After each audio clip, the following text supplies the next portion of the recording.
Chapter 19 Excretory Products and their Elimination. Animals accumulate ammonia, urea, uric acid, carbon dioxide, water, and ions like Na plus, K plus, Cl minus, phosphate, sulfate, etc., either by metabolic activities or by other means like excess ingestion.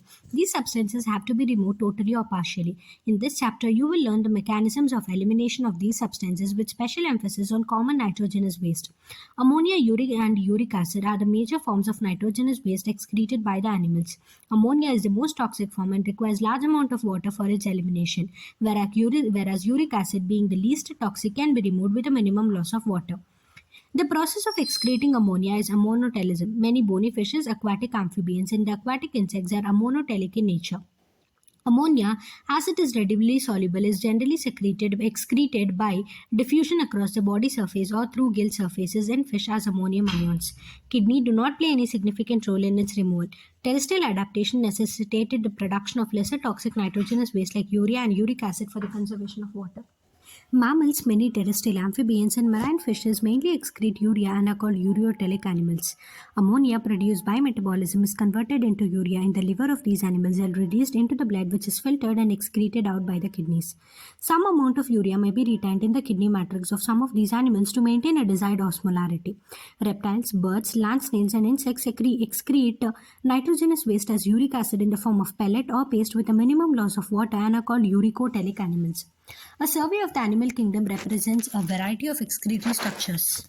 In most of the invertebrates, these structures are simple tubular forms, whereas vertebrates have complex tubular organs called kidney. Some of these structures are mentioned here. Protonephridia or flame cells are the excretory structures in Platyhelminthes. Flat forms, example, planaria. Rotifers, some annelids, and cephalochordate like Amphioxus. Protonephridia are primarily concerned with the ionic and the fluid volume regulation, that is osmoregulation. Nephridia are the tubular excretory structures of the earthworms and other annelids. Nephridia help to remove nitrogenous waste and maintain a fluid and ionic balance. Malpighian tubules are the excretory structures of most of the insects, including cockroaches. Malpighian tubules help in the removal of the nitrogenous waste and osmoregulation. Antennal glands or green glands perform the excretory functions in crustaceans like prawns. In humans, the excretory system consists of a pair of kidneys, a pair of ureters, a urinary bladder, and a urethra. Kidneys are reddish-brown bean-shaped structures situated below the levels of the last thoracic and the third lumbar vertebrae close to the dorsal inner wall of the abdominal cavity. Each kidney of an adult human measures 10 to 12 cm in length, 5 to 7 cm in width, 2 to 3 cm in thickness with an average weight of 120 to 170 gram. Towards the center of the inner concave surface of the kidney is a notch called the hilum through which the ureter, blood vessels, and the nerves enter.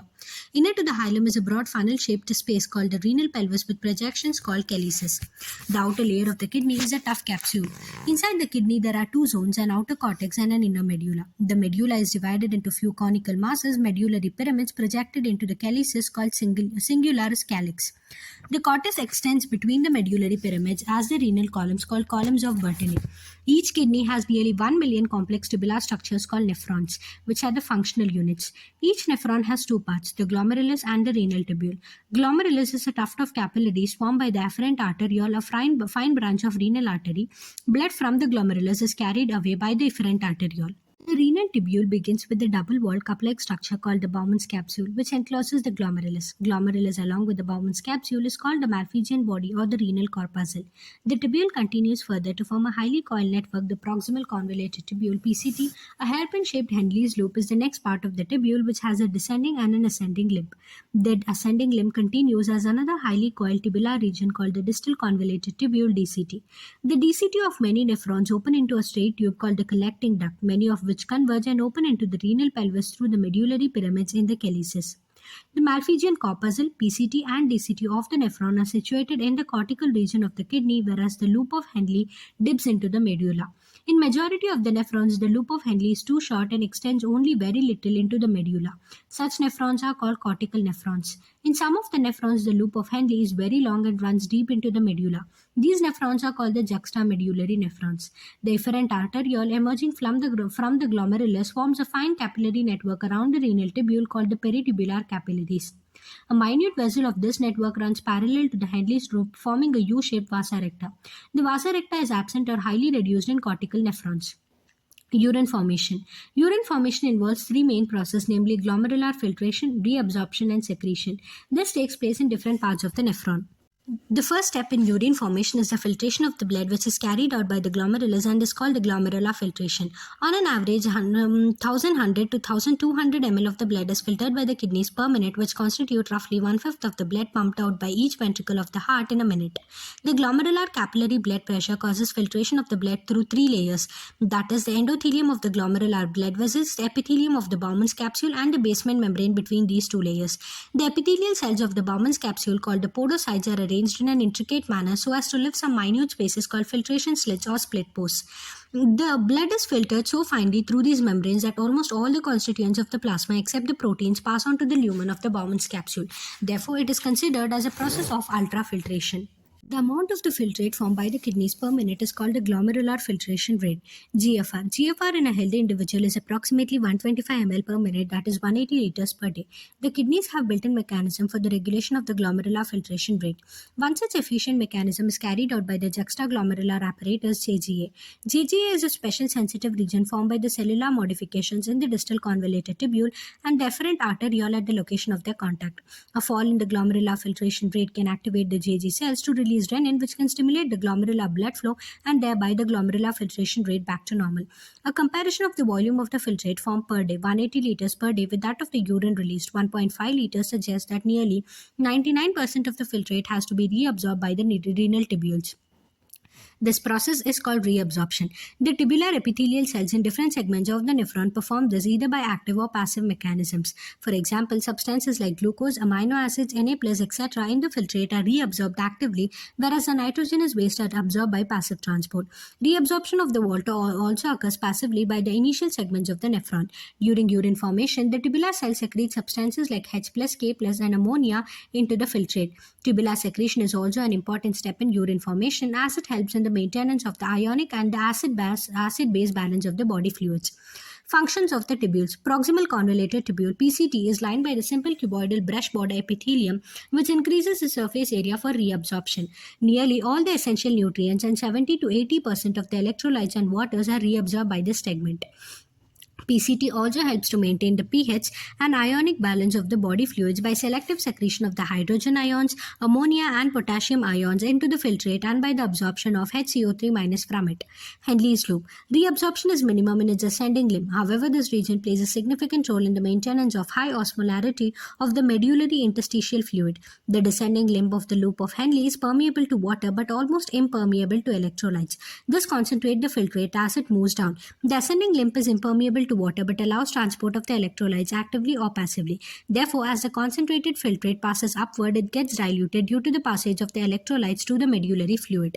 Distal convoluted tubule (DCT). Conditional reabsorption of Na+ and water takes place in this segment. DCT is also capable of reabsorption of HCO3- and selective secretion of hydrogen and potassium ions and NH3 to maintain the pH and sodium-potassium balance in the blood. Collecting duct. This long duct extends from the cortex of the kidney to the inner parts of the medulla. Large amounts of water could be reabsorbed from this region to produce a concentrated urine. This segment allows passage of small amounts of urea into the medullary interstitium to keep up the osmolarity.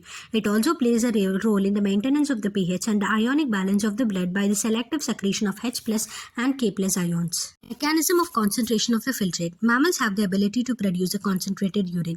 The Henle's loop, the vasa recta, plays a significant role in this. The flow of the filtrate in the two limbs of the Henle's loop is in opposite direction and thus forms the countercurrent. The flow of the blood through the two limbs of the vasa recta is also in countercurrent pattern. The proximity between the Henle's loop and the vasa recta as well as the countercurrent in them help in maintaining and increasing osmolarity towards the inner medullary interstitium, that is from 300 milliosmoles per milliliter in the cortex to about 1200 milliosmoles per liter in the inner medulla. This gradient is mainly caused by the NaCl and urea. NaCl is transported by the ascending limb of the Henle's loop, which is exchanged with the descending limb of the vasa recta.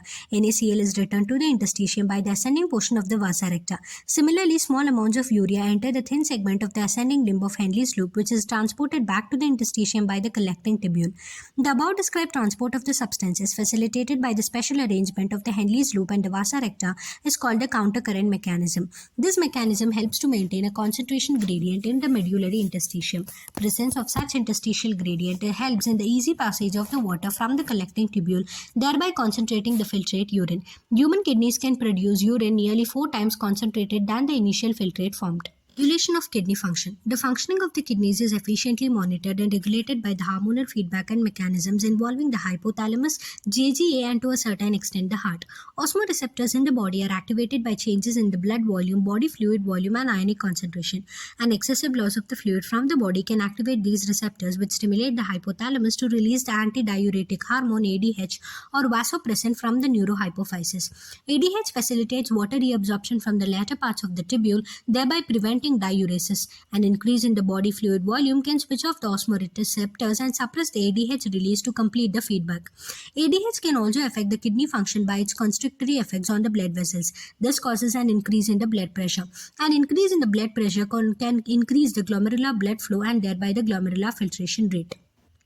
JGA plays a complex regulatory role. A fall in the glomerular blood flow or the glomerular blood pressure (GFR) can activate the JG cells to release renin, which converts the angiotensinogen in the blood to angiotensin 1 and further to angiotensin 2. Angiotensin 2, being a powerful vasoconstrictor, increases the glomerular blood pressure and thereby the glomerular filtration rate. Angiotensin 2 also activates the adrenal cortex to release the aldosterone. Aldosterone causes reabsorption of Na plus and water from the distal parts of the tubule. This also leads to an increase in the blood pressure and the glomerular filtration rate. This complex mechanism is generally known as the renin-angiotensin mechanism. An increase in the blood flow to the atria of the heart can cause the release of the atrial natriuretic factor ANF. ANF can cause vasodilation, dilation of the blood vessels, and thereby decrease the blood pressure. ANF mechanism therefore acts as a check on the renin-angiotensin mechanism. Micturition. Urine formed by the nephrons is ultimately carried to the urinary bladder where it is stored till a voluntary signal is given by the central nervous system CNS. This signal is initiated by the stretching of the urinary bladder as it gets filled with urine. In response, the stretched receptors on the walls of the bladder send signals to the central nervous system.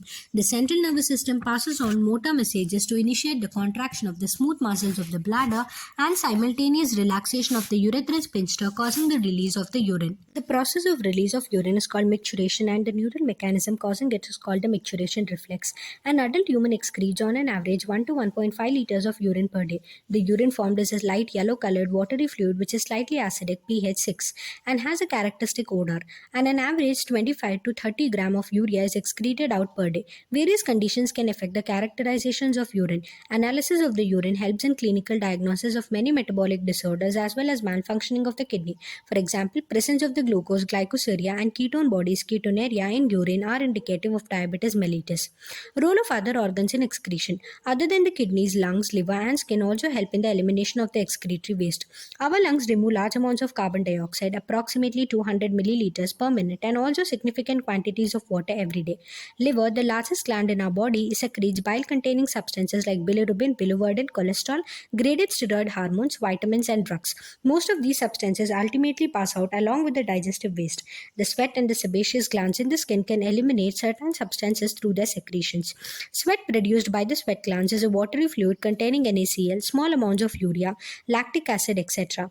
Though the primary function of sweat is to facilitate a cooling effect on the body surface, it also helps in the removal of some of the waste mentioned above.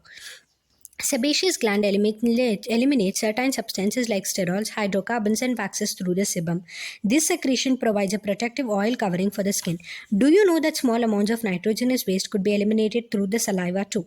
Disorders of the excretory system. Malfunctioning of the kidney can lead to accumulation of urea in the blood, a condition called uremia, which is highly harmful and may lead to kidney failure. In such patients, urea can be removed by a process called hemodialysis. During the process of hemodialysis, the blood drained from the convenient arteries pumped into a dialyzing unit called the artificial kidney. Blood drained from a convenient artery is pumped into the dialyzing unit after adding an anticoagulant like heparin. The unit contains a coiled cellophane tube surrounding the dialyzing fluid, having the same composition as that of the plasma except the nitrogenous waste. Porous cellophane membranes of the tube allows the passage of the molecules based on the concentration gradient. As nitrogenous waste are absent in the dialyzing fluid, these substances freely move out, thereby clearing the blood. The cleared blood is pumped back into the body through a vein after adding antiheparin to it. This method is a boon for thousands of uremic patients all over the world. Kidney transplantation is the ultimate method for the correction of the acute renal failures, kidney failure. A functioning kidney is used in transplantation from a donor, preferably a close relative, to minimize its chances of rejection by by the immune system of the host. Modern clinical procedures have increased the success rate of such a complicated technique.